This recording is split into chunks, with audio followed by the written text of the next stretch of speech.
Peggy 16.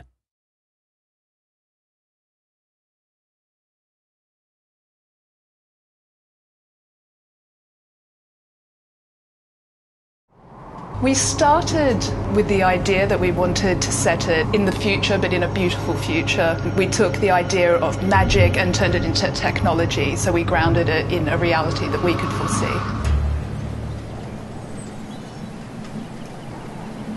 Enslaved's world is a world that, on one hand, is incredibly ugly. It's destroyed, it's full of old relics. It's kind of post-apocalyptic. Nature has retaken the planet, so where there was man-made structures, buildings, roads, cities, nature has now overcome. What would it take for the world to end and become like that? So we did a timeline from now to about 150, 200 years and marked the different events that would need to happen to get to that point. You know, it's after the machine wars have happened, it's after swine flu has killed us all, it's after all commerce has collapsed, and people have effectively become irrelevant. But on the other hand, it's also a place that's incredibly beautiful to look at.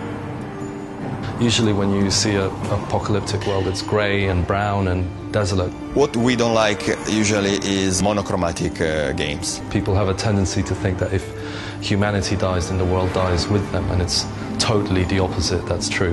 When we're off the face of the earth, nature just reclaims everything, and it's amazing how quickly you see things that we felt were permanent start to dilapidate. We much prefer to, through colors, show emotion, show colourful environment, epic views.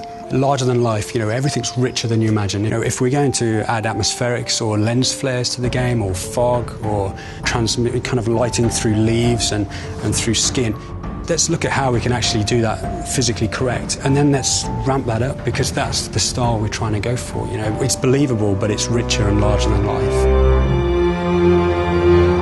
You can see places like where something horrific has happened, like Chernobyl, and where nature has retaken it. It's beautiful in amongst the destruction and desolation, and that was the feeling that we really wanted to capture. The game starts in New York, and the reason it starts in New York's a universal city. Everyone recognizes it, so when you start there, you're basically saying this is Earth. But as they leave New York City and start heading further towards the west, towards their ultimate goal, they pass through vestiges of history. So there is one large area where hundreds of titans, large mechs taller than buildings, fought together, smashed each other to bits, and created this kind of desolate landscape of oil spills and chemicals all merged together amongst this twisted metal.